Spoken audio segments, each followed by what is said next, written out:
Hi friends, എല്ലാവർക്കും എൻ്റെ പുതിയൊരു വീഡിയോയിലേക്ക് സ്വാഗതം. അപ്പോൾ ഇന്ന് ചക്ക വെച്ചിട്ട് ഒരു കേക്ക് ഉണ്ടാക്കാനാണ് കേട്ടോ പോണത്. അപ്പോൾ ഒരു പാത്രത്തിലേക്ക് 4 ടേബിൾ സ്പൂൺ പഞ്ചസാര ഇട്ട് അതൊന്ന് ക്യാരമൽ ചെയ്ത് എടുക്കാനാണ് പോകുന്നത്. അതിന് വേണ്ടിയിട്ട് പഞ്ചസാര ഇട്ട് കൊടുക്കുക. അതിപ്പോൾ ഇളക്കേണ്ട ആവശ്യമില്ല. അതൊന്ന് ഉരുകി നല്ലൊരു ക്യാരമൽ പരുവത്തിൽ നല്ലൊരു ബ്രൗൺ കളറിലേക്ക് വന്നു കഴിഞ്ഞതിന് ശേഷം നമുക്കതൊന്ന് ഇളക്കി കൊടുത്താൽ മതിയാകും. അപ്പോൾ ഇതാ നോക്കിയേ, ഇപ്പോൾ അത് നല്ലൊരു ബ്രൗൺ കളറിലേക്ക് ആയി വന്നിട്ടുണ്ട്. ഇനി ഇത് പ്രത്യേകം ശ്രദ്ധിക്കുക, ഇത് കരിഞ്ഞു പോകാതെ സൂക്ഷിക്കണം. നന്നായി ഒരു ബ്രൗൺ കളറിലായി വന്നു കഴിഞ്ഞ് കഴിയുമ്പോൾ ഞാൻ അതിലേക്ക് ഒരു 3 ടേബിൾ സ്പൂൺ വെള്ളം ചേർത്ത് കൊടുക്കുന്നുണ്ട്. ആ വെള്ളത്തിൽ കിടന്ന് ഈ ക്യാരമലായി വന്നിട്ടുള്ള പഞ്ചസാര ഒന്നുകൂടി ഒന്ന് മെൽറ്റായി ഒന്ന് കുറുകി ഒരു സിറപ്പ് രൂപത്തിലായി വരും. അതിനുശേഷം നമുക്ക് ഫ്ലെയിം ഓഫ് ചെയ്തിട്ട് ഒന്ന് ചൂടാറാൻ വേണ്ടി വെക്കാം. ചൂടാറിയതിന് ശേഷം മാത്രം നമുക്കിത് കേക്ക് ബാറ്ററിലേക്ക് ഒഴിക്കാൻ പറ്റുള്ളൂ. അതുകൊണ്ട് ആദ്യം നമ്മൾ ഷുഗർ ക്യാരമൽ ചെയ്ത് വെക്കുകയാണ് ചെയ്യുന്നത്. പിന്നെ ഞാൻ ഈ പൊടികളൊക്കെ മെഷർ ചെയ്യുന്നത് എനിക്ക് ഈ മെഷർമെൻറ്റ് കപ്പുകളും ഈ സ്പൂണുകളൊക്കെ വെച്ചിട്ടാണ് കേട്ടോ. ഇത് കൊറോണ ടൈമിൽ ഞാൻ ഓൺലൈൻ വഴി വാങ്ങിയതായിരുന്നു. നമുക്ക് ഈ മെഷർമെൻറ്റ് കപ്പൊന്നും ഇല്ല എന്നുണ്ടെങ്കിൽ ഒരു ഗ്ലാസ് എടുത്തിട്ട് ആ ഗ്ലാസ്സിന് തന്നെ ഒരു ഗ്ലാസ് മൈദപ്പൊടിക്ക് 1/2 ഗ്ലാസ് പഞ്ചസാര, 1/4 ഗ്ലാസ് സൺഫ്ലവർ ഓയിൽ അങ്ങനെ എടുക്കാം കേട്ടോ. അപ്പോൾ ഞാനിവിടെ 1 കപ്പ് മൈദപ്പൊടി എടുത്തിട്ടുണ്ട്. ഈ 1 കപ്പ് മൈദപ്പൊടിയിൽ നിന്ന് 2 സ്പൂൺ മൈദപ്പൊടി ഞാൻ എടുത്ത് മാറ്റാണ്. 2 സ്പൂൺ എടുക്കണം. കൃത്യം ആ അളവിനെടുത്താൽ മതി. അത് പൊന്തി നിൽക്കുന്ന രീതിയിൽ എടുക്കണ്ട, നികത്തി എടുക്കുക. അപ്പോൾ 2 സ്പൂൺ ഞാനെടുത്ത് മാറ്റി ഇതിലേക്ക് 2 സ്പൂൺ തന്നെ അളവിന്, സെയിം സ്പൂണിൻ്റെ അളവിന് കോൺഫ്ലോർ ചേർത്ത് കൊടുക്കാം കേട്ടോ. നമ്മൾ എടുത്ത് മാറ്റി അതേ സ്പൂണിൻ്റെ അളവിന് അതേ തന്നെ അളവിൽ കോൺഫ്ലോർ ഇതിലേക്ക് ചേർത്ത് കൊടുക്കുകയാണ്. ഈ കോൺഫ്ലോർ ചേർക്കുമ്പോൾ നമ്മുടെ കേക്ക് കുറച്ചുകൂടി സോഫ്റ്റ് ആയിട്ട് വരും. അപ്പോൾ അളവ് കറക്റ്റ് ആകാൻ വേണ്ടിയിട്ടാണ് ഇതിൽ നിന്ന് തന്നെ 2 സ്പൂൺ എടുത്തത്. ഇനി നമുക്ക് വേണ്ടത് ബേക്കിംഗ് പൗഡറും ബേക്കിംഗ് സോഡയുമാണ്. നമ്മൾ എടുത്തു വെച്ചിട്ടുള്ള 1 കപ്പ് മൈദപ്പൊടിയിലേക്ക് 1 സ്പൂൺ അളവിൽ ബേക്കിംഗ് പൗഡർ ഞാൻ ചേർത്ത് കൊടുക്കുന്നുണ്ട്. അതേപോലെ തന്നെ 1/2 സ്പൂൺ ബേക്കിംഗ് സോഡയും ചേർത്ത് കൊടുക്കുന്നുണ്ട് കേട്ടോ. 1 നുള്ളു ഉപ്പ് നമുക്ക് ചേർക്കണം. അതിൻ്റെ മധുരം ഒന്ന് ബാലൻസ് ചെയ്ത് വരാൻ വേണ്ടിയിട്ട് 1 നുള്ളു ഉപ്പ് ചേർത്ത് കൊടുക്കാം. ഇനി ഞാനിതൊരു അരിപ്പയിലേക്ക് ഇട്ട് കൊടുത്തിട്ടുണ്ട്. അതിലേക്ക് ഞാനൊരു 1/2 സ്പൂൺ കൊക്കോ പൗഡർ ചേർക്കുന്നുണ്ട്. എൻ്റെ കയ്യിലുള്ളത് നല്ല ഡാർക്ക് കൊക്കോ പൗഡർ ആയതുകൊണ്ട് 1/2 സ്പൂൺ ചേർക്കുന്നുള്ളൂ. നമുക്ക് കൊക്കോ പൗഡറിൻ്റെ കുറച്ചും കൂടി ലൈറ്റ് ആയിട്ടുള്ള കൊക്കോ പൗഡർ ആണെങ്കിൽ 1 സ്പൂൺ നമുക്ക് ചേർക്കാം കേട്ടോ. ഇനി ഇതെല്ലാം കൂടി ഒരു 3 4 പ്രാവശ്യം നമുക്കൊന്ന് അരിച്ചെടുക്കണം. നന്നായിട്ടൊന്ന് 4 പ്രാവശ്യം അരിച്ചെടുത്ത് 1 സ്പൂൺ വെച്ചിട്ടൊന്ന് മിക്സ് ചെയ്ത് മാറ്റി വയ്ക്കണം. ഇനി 1/2 കപ്പ് പഞ്ചസാര വേണം. ഈ 1/2 കപ്പ് പഞ്ചസാര നമുക്ക് നന്നായി ഒന്ന് പൊടിച്ചെടുക്കണം. അപ്പോൾ ഞാൻ മിക്സിയുടെ ചെറിയ ജാറിലേക്ക് ഈ 1/2 കപ്പ് പഞ്ചസാര ഇട്ടിട്ട് അതിലേക്ക് ഒരു ഫ്ലേവറിന് വേണ്ടിയിട്ട് 3 ഗ്രാമ്പു കൂടി ചേർക്കുന്നുണ്ട്. ഗ്രാമ്പു ചേർക്കുന്നതിൻ്റെ ടേസ്റ്റ് നമുക്ക് കേക്ക് തിന്നുമ്പോഴാണ് മനസ്സിലാവുള്ളൂ. ഗ്രാമ്പു ചേർത്താൽ നല്ല ഒരു ഫ്ലേവറോട് കൂടിയ കേക്ക് നമുക്ക് കിട്ടും.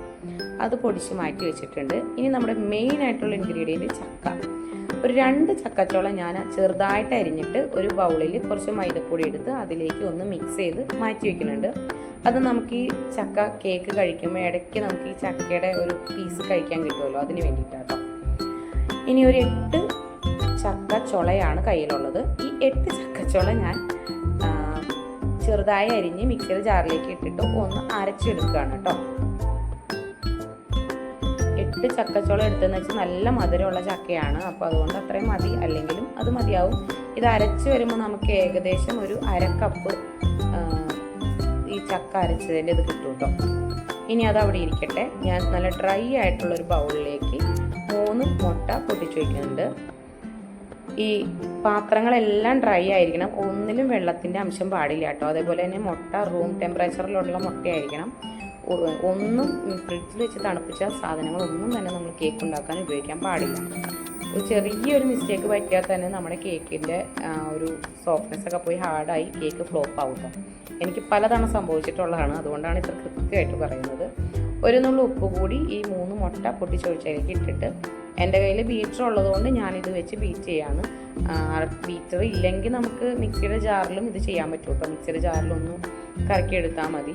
ഇത് നന്നായിട്ടൊന്ന് ബീറ്റ് ചെയ്ത് 2-3 മിനിറ്റ് ബീറ്റ് ചെയ്ത് കഴിയുമ്പോൾ നമ്മൾ പൊടിച്ച് വെച്ചിട്ടുള്ള പഞ്ചസാര നമുക്ക് കുറച്ചായിട്ട് ഇതിലേക്ക് ചേർത്ത് കൊടുത്ത് ബീറ്റ് ചെയ്തുകൊണ്ടേ ഇരിക്കുക കേട്ടോ. കുറച്ച് മിനിറ്റുകൾ നമുക്കിതൊന്ന് ബീറ്റ് ചെയ്യാം. ഒരുപാട് ഓവർ ബീറ്റ് ചെയ്തിട്ട് മുട്ട ആയതുകൊണ്ട് കുറേ ഇത് പതഞ്ഞ് നല്ലൊരു ക്രീമി ആയിട്ട് വന്നു കഴിയുമ്പോൾ നമുക്ക് മനസ്സിലാവും നല്ല സോഫ്റ്റായിട്ട് നമുക്ക് ഈ മുട്ട മിശ്രിതം കിട്ടും. അപ്പോൾ നമുക്കൊരു 7-8 മിനിറ്റോളം നമുക്കിതൊന്ന് ബീറ്റ് ചെയ്തെടുക്കാം.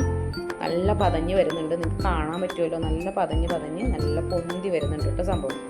അപ്പോൾ ഇതൊന്ന് ഇടയ്ക്കിടയ്ക്ക് ഷുഗർ പൊടിച്ച് വെച്ചിട്ടുള്ള പഞ്ചസാര ഇട്ട് ബീറ്റ് ചെയ്തു. ഇനി ഞാനിതിലേക്ക് ഒരു ചെറിയ സ്പൂൺ, ഒരു 1/4 സ്പൂൺ വാനില എസൻസ് ചേർത്ത് ഒന്ന് ബീറ്റ് ചെയ്തു.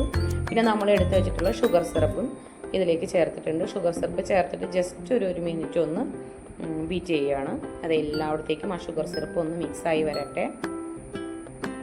ഇനി ഞാനിതിലേക്ക് ചേർക്കാൻ പോകുന്നത് നമ്മൾ അരച്ച് വെച്ചിട്ടുള്ള ചക്ക മിശ്രിതം, ചക്കയാണ്. അപ്പോൾ ഈ ചക്ക നമ്മൾ മുഴുവൻ ഇതിലേക്ക് ചേർക്കുന്നുണ്ട്.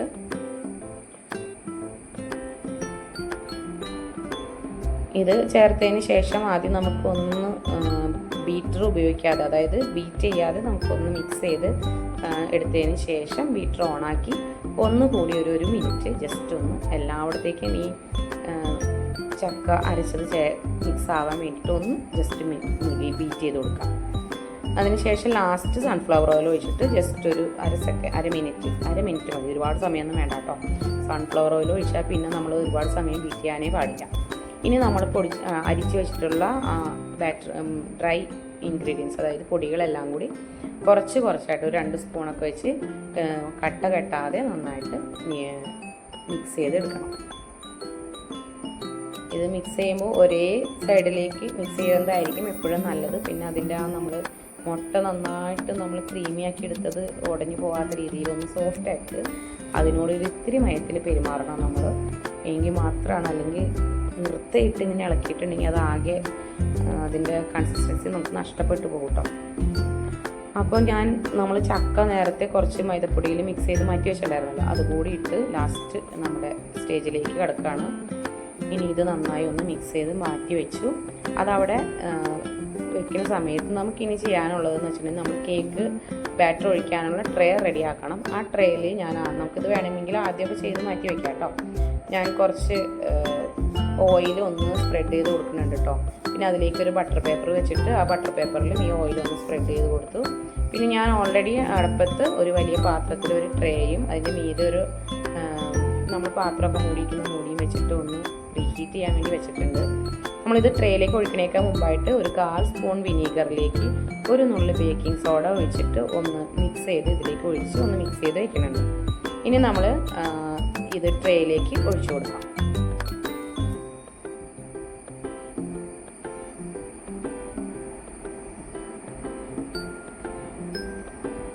നമ്മുടെ കേക്കിൻ്റെ ബാറ്റർ ഞാൻ ഈ ട്രേയിലേക്ക് ഒഴിച്ച് ഇനി നമുക്കിതൊന്ന് ടാപ്പ് ചെയ്ത് കൊടുക്കണം കേട്ടോ. ഇത് ടാപ്പ് ചെയ്ത് കൊടുക്കണമെന്ന് വെച്ചാൽ ഇതിൽ എയർ ബബിൾസ് ഒക്കെ ഉണ്ടാവും. ഈ എയർ ബബിൾസ് ഉണ്ടെങ്കിൽ നമ്മൾ കേക്ക് വെന്ത് വരുമ്പോൾ ഇത് പൊന്തി, ആ എയർ ബബിൾസ് പൊന്തിയിരിക്കും, അതിൻ്റെ ഷേപ്പ് പോകും. അപ്പോൾ അതുകൊണ്ട് അതൊന്ന് ടാപ്പ് ചെയ്ത് കൊടുത്തതിന് ശേഷം നമ്മൾ നേരത്തെ പ്രീ ഹീറ്റ് ചെയ്യാൻ വെച്ചെന്ന് പറഞ്ഞില്ല, ഒരു സ്റ്റാൻഡ് വെച്ചിട്ട് അതിൻ്റെ മീതെ ഒരു തട്ട് കൂടി വെച്ചിട്ടാണ് കേട്ടോ ഇതിലേക്ക് ട്രേ ഇറക്കി വെച്ചിട്ടുള്ളത്. ഇനി ഇതൊന്ന് മൂടി വെച്ചിട്ട് ഒരു 35-40 മിനിറ്റ് ഒക്കെ വേണ്ടി വരും കേട്ടോ. എനിക്കൊരു 35 മിനിറ്റാണ് വേണ്ടി വന്നത്. ഞാനൊരു 30 മിനിറ്റ് ആയപ്പോൾ ഒന്ന് തുറന്നു നോക്കിയത് കൊണ്ടാണ് നടുക്ക് അങ്ങനെ കുഴിയായിട്ടിരിക്കുന്നത് കേട്ടോ. 35 മിനിറ്റ് വേണ്ടി വന്നു എനിക്ക് കേക്ക് കറക്റ്റ് വെന്ത് വരാൻ വേണ്ടിയിട്ട്. നല്ല ഡാർക്ക് ബ്രൗൺ കളറിൽ നല്ല കേക്കാണ്, നല്ല മധുരം ഉണ്ടായിരുന്നു, നല്ല സോഫ്റ്റായിരുന്നു.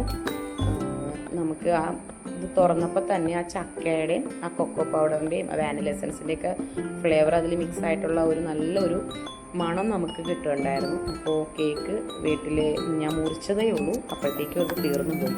കാരണം നല്ല ടേസ്റ്റ് ആയിരുന്നു, നല്ല സോഫ്റ്റ് ആയിരുന്നു കേട്ടോ.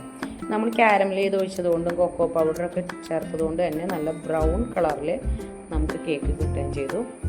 അപ്പോൾ ഇതൊക്കെ നമുക്ക് ഇടയ്ക്ക് വീടുകളിൽ പരീക്ഷിക്കാവുന്നേ ഉള്ളൂ. ഇപ്പോൾ ചക്കയുടെയൊക്കെ സീസണാണല്ലോ, അപ്പോൾ എല്ലാവരും വീട്ടിലൊന്ന് ട്രൈ ചെയ്ത് നോക്കുക. ചക്ക കേക്ക് നിങ്ങൾക്ക് ഇഷ്ടപ്പെട്ടെങ്കിൽ ഒന്ന് ലൈക്ക് ചെയ്യാം, ഈ ചാനലൊന്ന് സബ്സ്ക്രൈബ് ചെയ്യാം, ഇത് ആർക്കെങ്കിലൊക്കെ ഒന്ന് ഷെയർ ചെയ്ത് കൊടുക്കുകയും ചെയ്യുക. അപ്പോൾ എൻ്റെ പുതിയ വീഡിയോസിന് വേണ്ടിയിട്ട് എന്നെ നിങ്ങളെല്ലാവരും സപ്പോർട്ട് ചെയ്യുക. അപ്പോൾ കേക്ക് എല്ലാവർക്കും ഇഷ്ടപ്പെട്ടു, നല്ല സോഫ്റ്റ് ആയതായിരുന്നു, നല്ല മധുരം ഉണ്ടായിരുന്നു. അപ്പോൾ ഓക്കെ, കുറച്ചുകൂടി നല്ല രീതിയിൽ നല്ല വീഡിയോസായിട്ട് നമുക്ക് വീണ്ടും കാണാം. Tata, bye bye, see U.